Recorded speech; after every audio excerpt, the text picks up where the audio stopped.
श्री सद्गुरु महाराज की जय। महर्षि संतसेवी ज्ञान गंगा से सूर्योपासना। सूर्योपनिषद 1/4 के अनुसार सूर्य से ही संपूर्ण प्राणियों की उत्पत्ति होती है, पालन होता है और उन्हीं में विलय होता है। उत्तर भारत में प्रचलित षष्ठी व्रत या छठ पूजा में भी सूर्य नारायण की ही पूजा की जाती है। सूर्य में कोई तिथि नहीं होती, तिथियां चंद्र में होती हैं। जब षष्ठी का चंद्र रहता है तब शाम के समय पहला अर्घ दिया जाता है, जिसे पहली पूजा कहते हैं। इसमें सूर्यास्त के बाद चंद्र दर्शन करते हैं।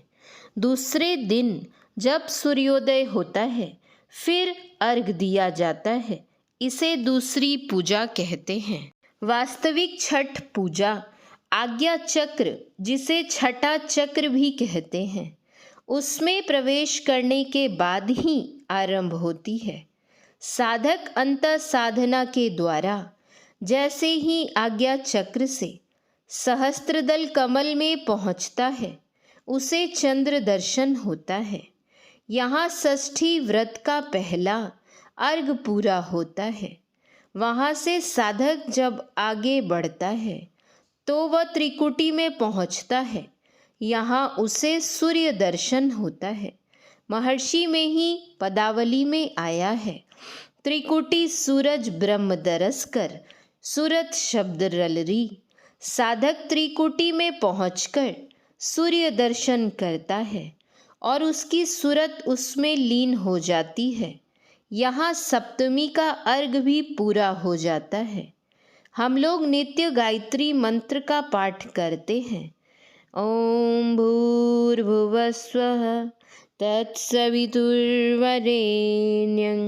भर्गो देवस्य धीमहि धियो यो न प्रचोदयात्।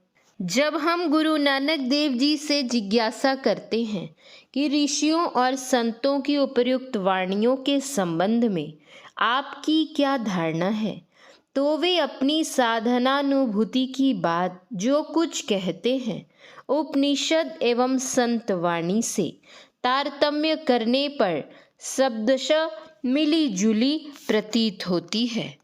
वे स्पष्ट शब्दों में गुरु की दुहाई देते हुए कहते हैं, निशी दामिनी ज्यो चमकी चंदाइनु देखे, अहिनिसी ज्योति निरंतर पेखे, आनंद स्वरूप अनूप स्वरूपा गुरु पूरे दिखाइया, सतगुरु मिलहूँ आपे प्रभु तारे, शशि धरी सुर दीपक ज्ञानारे, अंतरी ज्योति भई गुरु साखी, चीने राम करम्मा, नानक हौमै मारी पतीणे, तारा चढ़या लम्मा। महर्षि में ही परमहंस जी महाराज की वाणी में भी अंत साधना के प्रसंग में चंद्र और सूर्य की चर्चा देखने को मिलती है। जैसे छट छट छट छट बिजली छटके, भोर का तार दिखाता है, चंदा उगत उदय हो रवि हूँ, धूर शब्द मिल जाता है, त्रिकुटी सूरज ब्रह्म दरस कर सूरत शब्द रलरी, घटवा घोर रे अंधारी, श्रुति आंधरी भई। महर्षि में ही पदावली मात्र वैदिक साहित्यों में ही नहीं, कुरान शरीफ पारा 7 सूरा 6 अल अन आम में भी चंद्र दर्शन और सूर्य दर्शन का स्पष्ट उल्लेख मिलता है।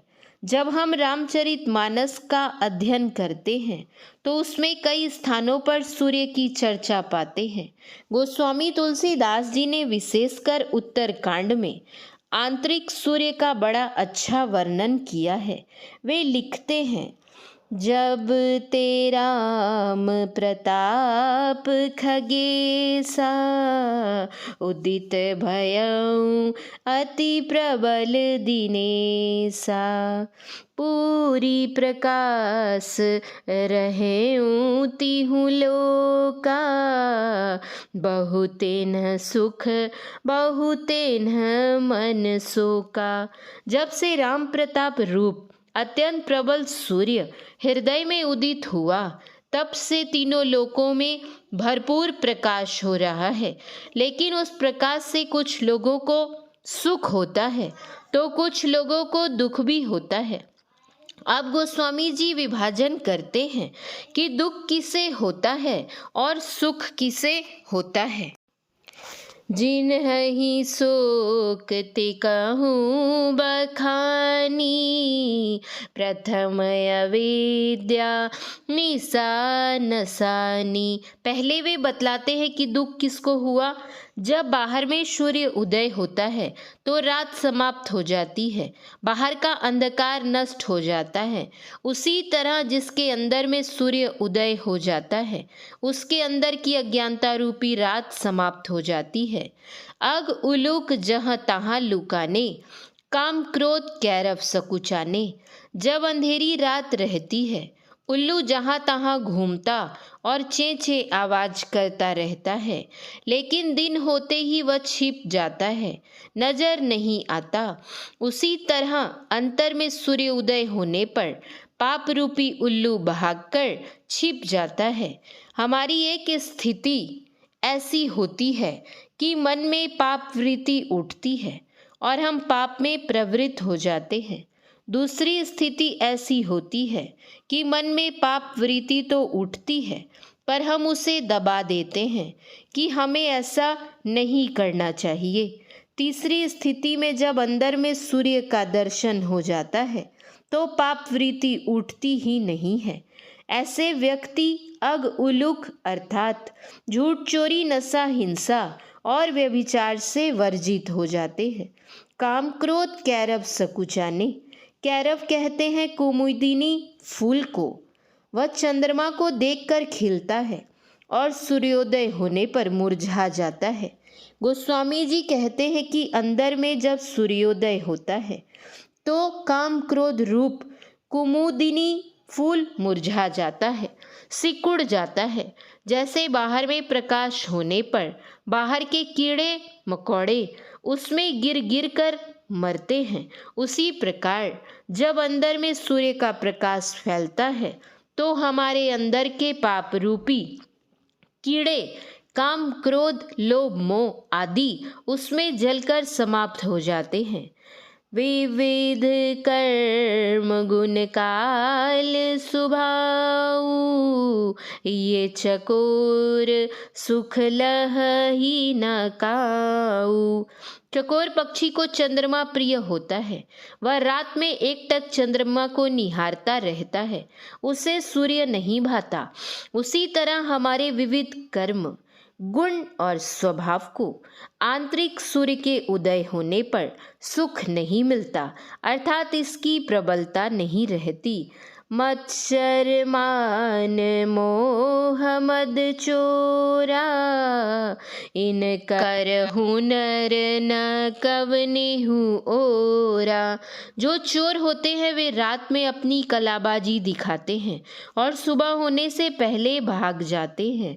उसी तरह अंत प्रकाश होने पर मत्सर ईर्ष्या मान प्रतिष्ठा का विचार मोह अज्ञानता मद अहंकार रूपी चोर की कलाबाजी नहीं चलती है।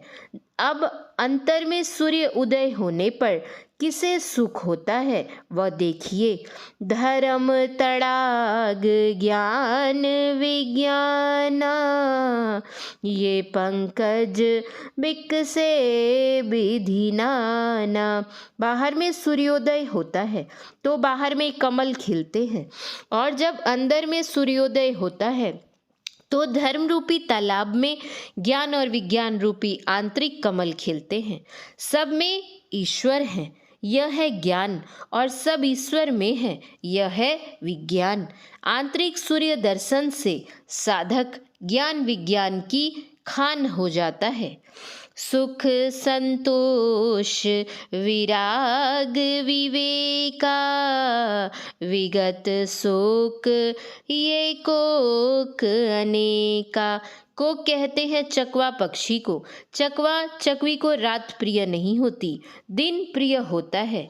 रात के समय दोनों अलग रहते हैं, मिल नहीं पाते, पर जब दिन होता है तो दोनों आकर मिल जाते हैं। उसी तरह जब अंतः प्रकाश होता है तो सुख, संतोष, विराग और विवेक रूपी चकवा पक्षी शोक रहित हो जाते हैं।